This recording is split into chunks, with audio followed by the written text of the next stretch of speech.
Welcome, everyone, to our third installment of Mizpah's Becoming a Father series presented by the Boiling Point Podcast and Mayhem Media. Mizpah, welcome back. She's now just, your daughter just turned 2 months old a couple days ago. Yep. So she was just shy of 2 months at Christmas time. So this is your first Christmas with her. She likely won't remember it, but you and the Breeze can certainly remember it. So how was your first Christmas as a father? It was interesting. One thing that we had talked about was because of how young she was, like, we weren't going to go put a whole bunch of money on credit cards buying her a whole bunch of stuff she doesn't need. And we also knew that, all of our friends and family were going to buy her plenty of things. Yeah. But I'm not going to lie, like, even though we both realized she had no idea what was going on, there was this strange compulsion to still want to, like, buy her stuff to put underneath the Christmas tree. Yeah. I can and understand that. we both kind of had, we both struggled with that. Like, we're both like, we'd think, oh, you know what? I want to get this. We can wrap it up and put it under the tree. Why? Yeah. We're the ones opening it anyway. Well, it's still the act of, opening the presents and stuff. It's something that we both did as children,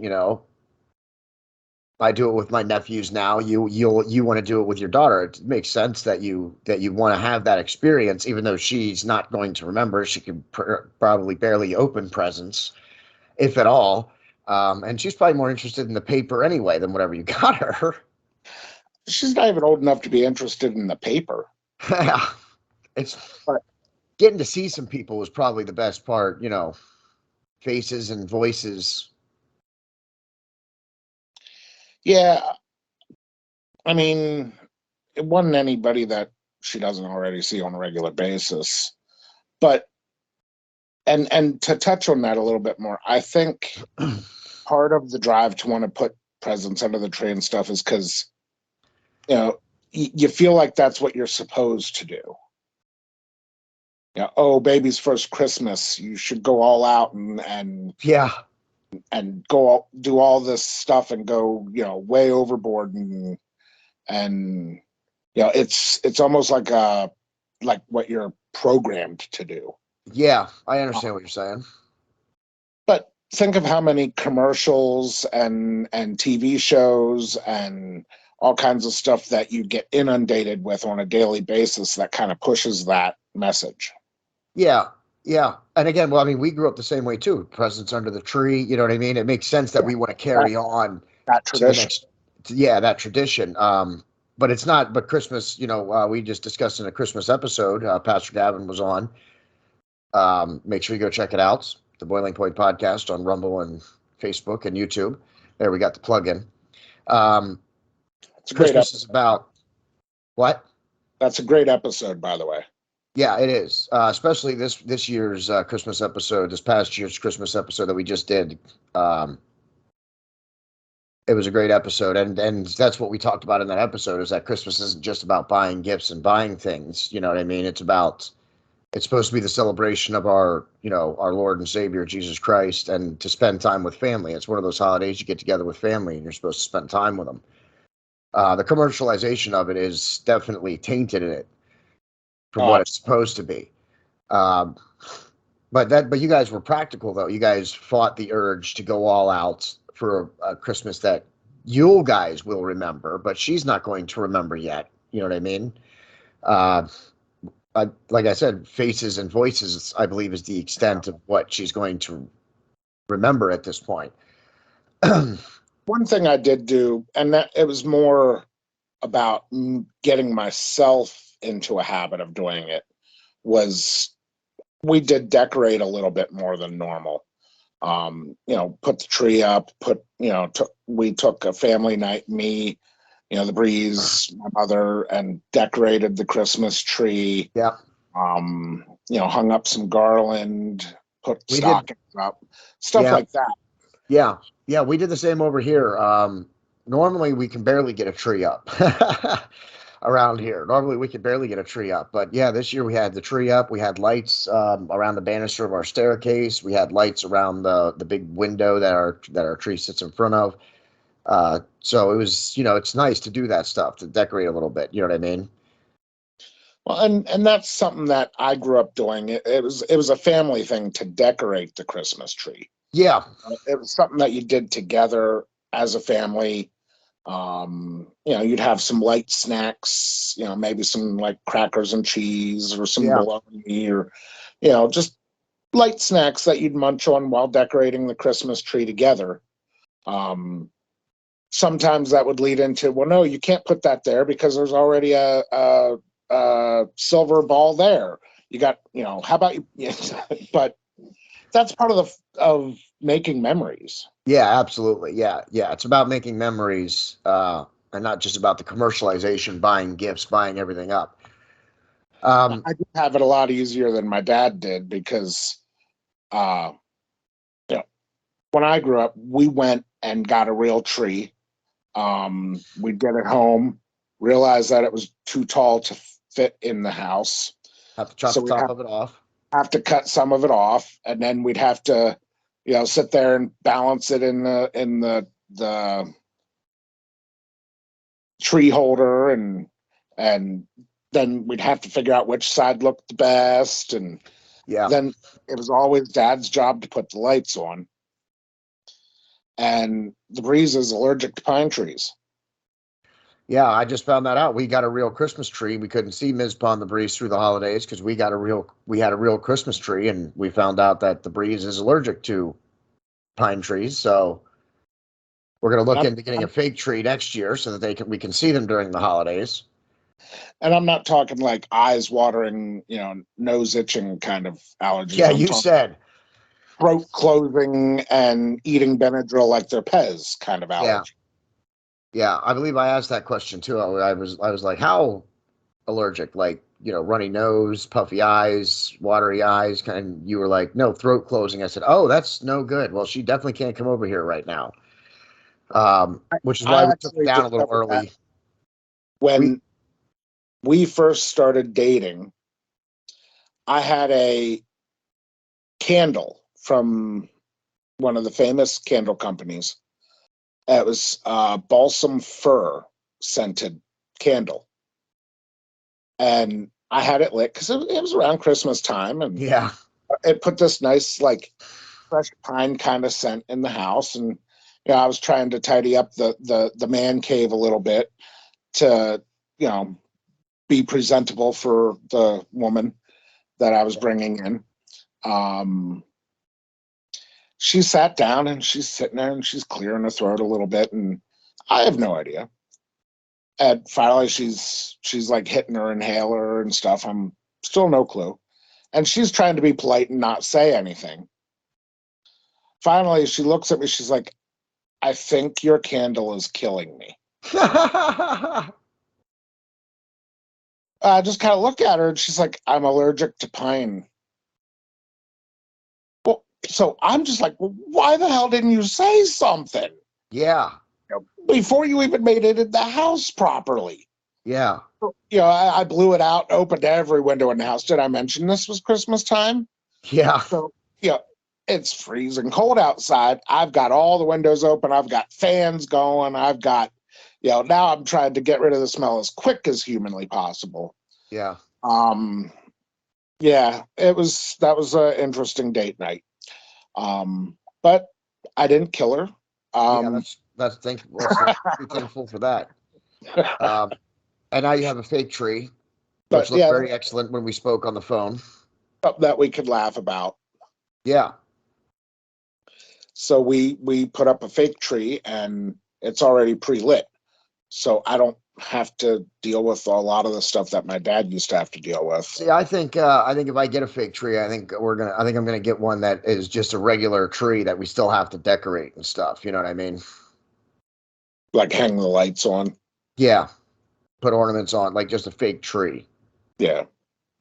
Well, ours, you still have to put the ornaments on and stuff, but the lights are already incorporated into it. Yeah. So it comes in 3 segments, and when you plug it in, each segment to the next one, it has a connection that lights up the lights for you. Yeah. So you don't have to worry about making sure you have enough lights to make it to the bottom, and Yeah. one goes out, they all go out, kind of thing. Yeah. Yeah. Or Those are you always got a the pain. top strand working and the middle strand's not, but the Yeah. bottom strand is. Yep. So I remember all those. Buying Christmas lights every year because one of the bulbs were out from last year and the whole string was not working.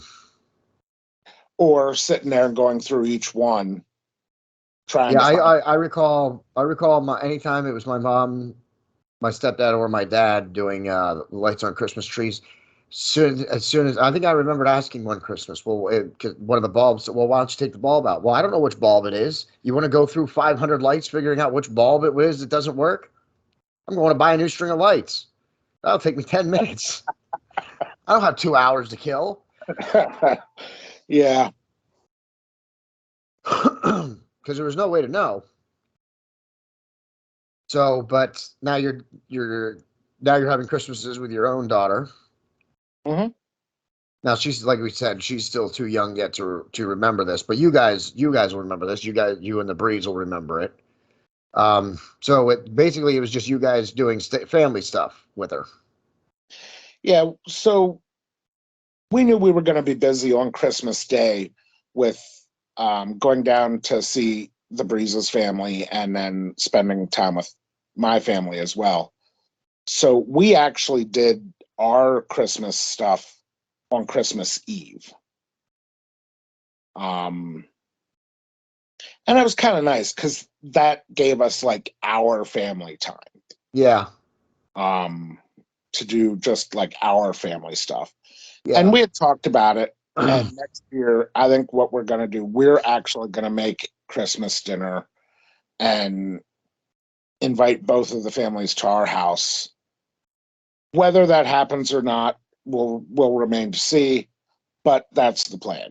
yeah, yeah. I understand that, and you got the newborn. I think families should rotate where holidays are at based on where what is most convenient for the person who needs it the most. You know what I mean? You guys have a newborn. Expecting her to come out and going to two different things is just not. That's unrealistic. As I believe we've talked about on previous episodes of this series. Outside people having higher expectations than what are reasonable. So I think it's completely reasonable to just next year invite everybody over to your house. We did that this year. There was no way. I mean, there was no way. So we invited people over to our house to do whatever over here because we weren't making it out this year. It just wasn't going to happen. So I agree with you on that. I think that's a great move for you guys next year. That way you don't even have to worry about taking her out of the house. And she's going to be one. She'll be almost one at Yeah. Thanksgiving. She will be one at Christmas time. Yep. So She'll be one. She'll be mobile. yeah, She'll be that's where the getting it. real fun begins. My hair will be falling out faster. Yeah, as soon as they get mobile, that's when the real fun begins. Um, I have lots of nieces and nephews, so yeah, as soon as they start moving, that's when the fun begins. So anything else you wanted to cover in this? Did you guys do anything for New Year's? I mean, So for New Year's, we just went to my sister's and did family dinner and kind of kept it low key and quiet. Um, I mean, that's kind of been our theme lately, low key and quiet. We we're the have, old men now, Ace. well, and not only that, but it's a lot of work packing a diaper bag Yeah. and No, I'm just saying that's what car I'm. seat. That's well, dude. We couldn't do what we used to do anyway. That's what I'm saying. You know what I mean? We Yeah, used to go until 4 or 5 or 6 in the morning on New Year's Eve most years, but and then go to work. yeah, and then go to work. Yeah, that was not fun, which is probably why we can't do it anymore. But yeah, it was, even though she isn't old enough to like understand or remember any of this. I would say that our focus was on like we did little things like put her into a nice outfit, took some pictures, Yeah. Little things like that so that we can help her remember it later. Yeah, or at least just show her, even if Yeah. she can't remember it being only a month old. I mean, I don't even know what my earliest memory is. But if it's done, but things like Christmas, Thanksgiving, these holidays, doing it every year, that's what they'll know. That's what they'll remember. That it's something we do every year, and then as she gets older, she'll understand why we do it. And I guess what I meant was build that memory later, not so much Oh recall. yeah. Share it with her later is what I think is what you're actually trying to say. Share it with her later, so that way you can say, "Here, this was your first Christmas," just like my parents and I'm sure your parents did with you. Showed you picture, "Hey, this is your first Christmas," and so yeah, exactly. That's what I'm saying. Building memories. She may not remember it, but you guys will, and then you can share it with her later when she's old enough to understand it. Her Christmas gift to us this year was she slept through the night. Oh yeah, She got a solid like almost 7 hours of sleep, and it was during the night. wow, It was during normal like sleeping hours. We woke up thinking there was something wrong yeah, because that's not normal yeah, for her. Because we get like a 5 hour period somewhere in a 24-hour period that she'll sleep. We're just never really sure when that's going to be. And when she decides she's going to sleep, there is nothing you can do to keep her awake. I don't yeah, care who you are. I would put that challenge out there to anybody. Short of doing something cruel and mean, there is nothing you could do to keep her awake. yeah. No, there's no. Yeah, I wouldn't even want that challenge. You guys had me on the phone with her when you guys were trying to keep her awake the other day, and I said, "Nope, that ain't gonna work. She's gone. Look at her. She's already passed out." Yeah, you've seen it. Yeah. She doesn't. I mean, she was. I mean, she was trying to, shake her and move her and keep her, and she was just. She was like. So I mean, she was just gone. She wasn't Mhm. having any of it. She didn't care. Do what you want. I'm sleeping. Which Oh, I imagine runs in the family. yeah, she gets that from me. Yeah, I wouldn't be surprised if the breeze is the same way too. Let's not kid ourselves here. Once I'm asleep, I'm asleep. But so she's starting to develop a pattern now where we'll get a couple of days where she'll sleep at night, and then one or two where we're up most of the night. But it's a progression, Yeah, and you know, at this stage of the game, you have to be thankful for the small things.